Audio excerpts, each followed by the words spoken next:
Brother asked a question that he is a student of comparative religion. Alhamdulillah. May Allah reward you. He says that if you keep away from these labels like headgear and beard, it helps you to spread Islam more, according to you. Everyone has a right to his opinion. Brother, fortunately, when I happen to be in this field, I am not aware how much dawah you do, but alhamdulillah, I travel throughout the world. This headgear doesn't come in my way at all. Give me one example if you are a da'i, that the headgear comes in between your way. If you are not a da'i, if you are materialistic, if a non-Muslim comes to know I'm a Muslim, he will not come to my shop. If you are a materialistic person, temporarily you may think it's a loss. But you say you're a student of comparative religion, you live with Jains, etc. Brother, I'm a full-time da'i, alhamdulillah. Give me one example in your experience in which the headway will come in your way. Alhamdulillah, it helps me. It helps me break the barriers. See, the thing is that there may be situations in which you may not know how to handle it. So Quran says in Surah Nahl chapter 16 verse 43 that if you do not possess the knowledge, ask of those who possess the knowledge. Go to an expert and he will show you how to solve the problem. Don't take a decision which is wrong. Yes, brother, what's the problem? I'll solve it. See, actually, you are a full-time da'i. We are not a full-time da'i. We are doing a business. Along with that, I would like to do this work. When I'm sitting in my office, I talk to my employed people also. I talk to them. And alhamdulillah, at least one or two, I could make them even convinced. But the thing is that what I have found, even Gujaratis and even those people, when they see even my colleague, one colleague is having a beard, they don't approach him, and when they don't bring him closer. But when I go to them and I talk to them, I find that people are listening to me. So that's what I found. It is more easier for me to spread it. The brother has given an example that he has his colleagues, and he's not a full-time da'i like me. Now he's changed. First he said a comparative religion. Now he says he's not a full-time da'i. No one is stopping you from being a full-time da'i. It's the best profession. Better than a medical doctor also. I was a medical doctor. I left my profession for a better profession. Quran says in Surah Fussilat chapter 41 verse number 33, it says, وَمَنْ أَحْسَنُ قَالَ مِمَّنْ ضَاعَ إِلَى اللَّهِ وَعَمِلَ صَالِحًا قَالَ إِنَّنِي مِنَ الْمُسْلِمِينَ. Who is better in speech than one who invites the people to the way of their Lord, works righteousness and says, I'm the first to bow my will to Allah subhanahu wa ta'ala. The best profession is the profession of da'i. Brother, before I became a full-time da'i, I was a student in a medical college. And majority of my colleagues were non-Muslims. Kattar, very strong against the Muslim. And yet, they may be allergic to a person having a beard, wearing a cap. But alhamdulillah, they love me. Because I use hikmah.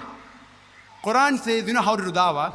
In Surah Nahl, chapter 16, verse 125. "Udu ila sabili rabbika bil hikmah, wal ma'azatil hasna, wajadilum billati ahsan." Invite all to the way of thy Lord with wisdom and beautiful preaching, and argue with them, and reason with them in the ways that are best, most gracious.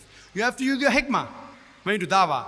And if you use your hikmah, the cap and the beard can never come in your way. You can tell your non-Muslim friend that, I've come to know of a Muslim, alhamdulillah, who has a beard. Tell me, there's a young boy, young boy by the name of Zakir. He says he can speak with non-Muslim. He's very comfortable. He wears a cap, he sports a beard. He's comfortable. You can give my cassettes.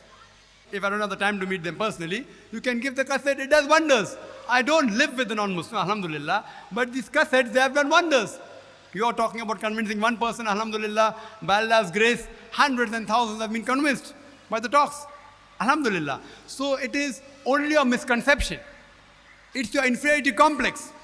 That if you say Islam is the best religion, why are you afraid to identify yourself as Muslim? I'll give you an example. There's an elderly gentleman who's very old, who's very feeble, who's saying, I have got the water, secret to strength. If you drink this water, you'll live 100 years more. You will be a strong man. And this old man, 1 foot is in the grave, he wants to sell his bottle of water for 100 rupees. Will anyone buy? I have got a bottle of water costing 100 rupees. If you drink this, you will live for 100 years more. You will become the strongest man in the world. Will you believe in him? Will you believe in him? Yes or no?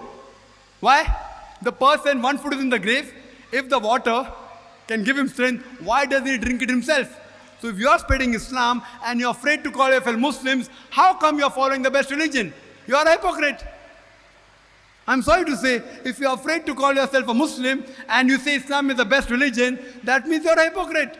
Will any logical person buy the water of an old man whose 1 foot is in the grave and who says that this water, if you drink, you will live for 100 years, you will be the strongest man. It's hypocrisy.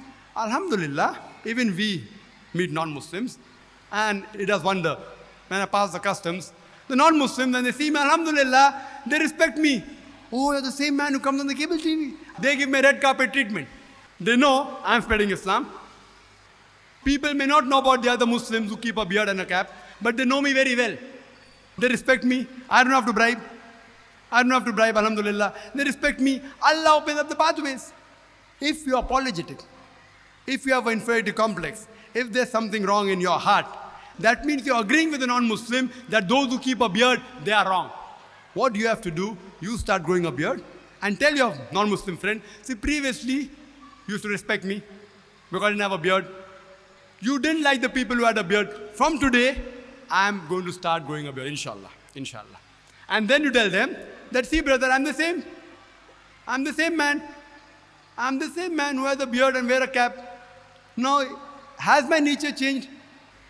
And you don't change your nature. Improve, alhamdulillah. And you give them an example. See, brother, you know, you have a misconception that the beard and the cap, the people wearing a beard and a cap, they are wrong people. They are gundas, they are notorious. See, I've lived with you for so many years.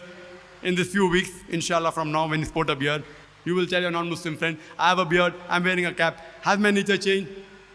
Alhamdulillah, it will open up your pathways and you'll be able to do more dawah. Hope that answers the question.